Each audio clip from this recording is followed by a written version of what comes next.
Tape number 1, May 25th, 1975. Today marks the first day of the experiment.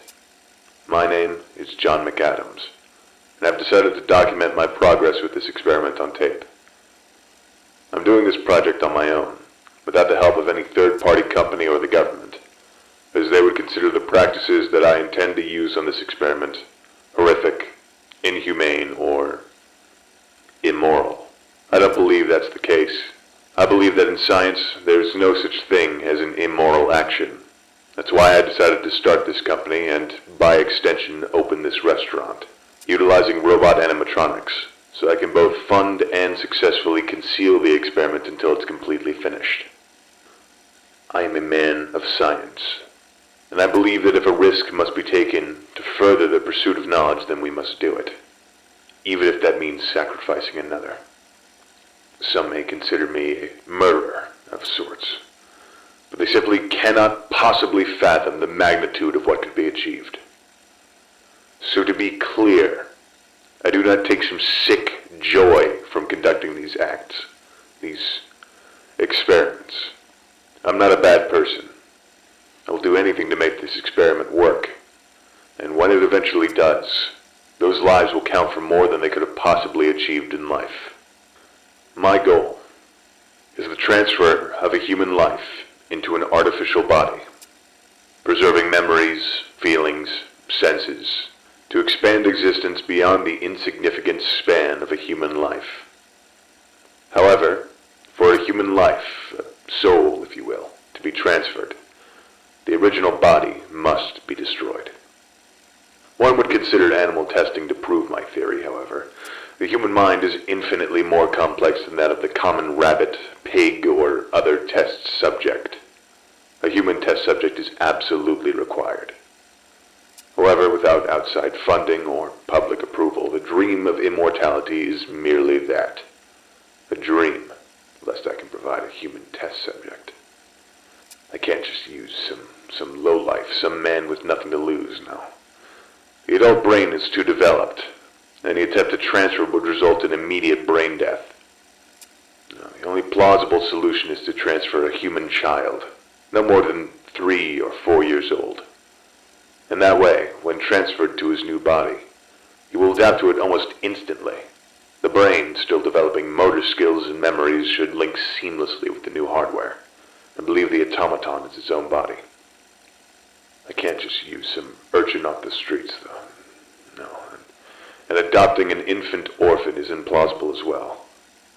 I can't have a paper trail leading back to me if the authorities find out. Not like they'd understand. Though with great reluctance, I've decided the first subject for this experiment will be my son, who will be born in about a week from now. I'm going to transfer him to his new body when he turns 3 years old, the age when the human brain starts recording memories. If this works, then he will be the first of the next step in human evolution. The first to cast off the shackles of flesh that bind us to this earth. This is the beginning of a new future.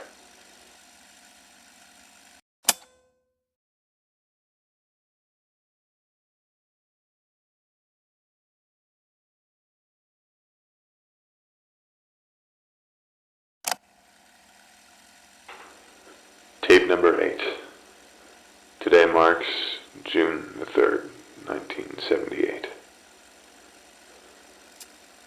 The experiment failed. My son, he's in his new body, but it's not him. It's just not him. As soon as the animatronic restrictors are deactivated, he loses control of himself. I suspect the hardware just isn't advanced enough to handle the infinite complexities of the human brain. His thinking, if I can call it that, is less human and more primitive. He is territorial, to say the least, attacking anyone within his domain. He has no control over it. It seems his general thought patterns are overwhelmingly affected by emotion, namely anger, frustration, despair, and hatred.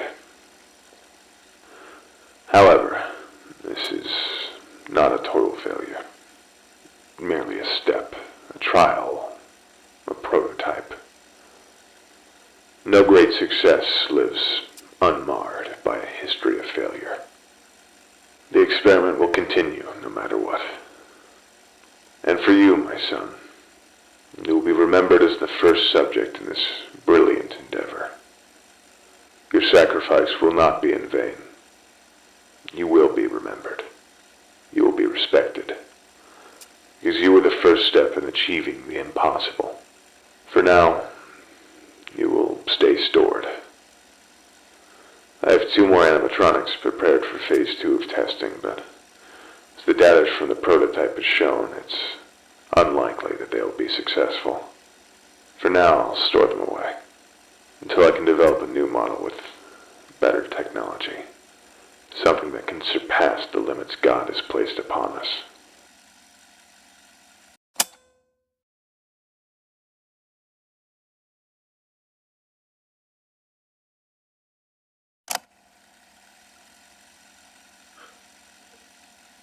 She's gone. My precious baby girl. Gone.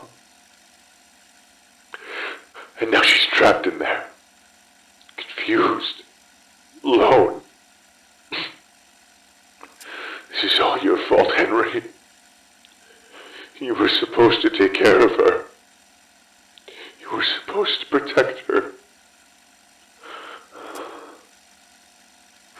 I should have known you weren't capable of that.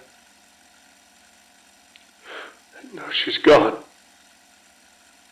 Your own sister.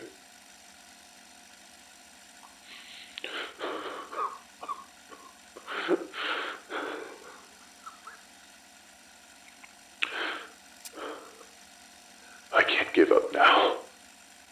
I have to keep going. I can't have this all be for nothing.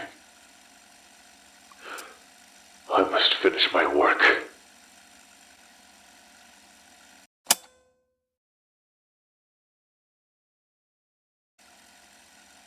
They're starting an investigation on me.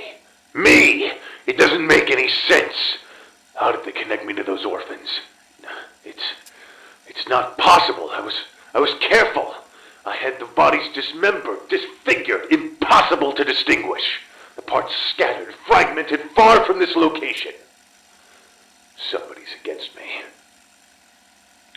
Somebody doesn't want the future to happen. But I don't care. They can't stop me. They can't stop progress. And I'll kill as many as it takes to succeed. I can't stop now. And I can't be stopped now. No. Not when I'm this close. Humanity will thank me, revere me even. I need more time. But time is running out. Whatever it takes, I must succeed.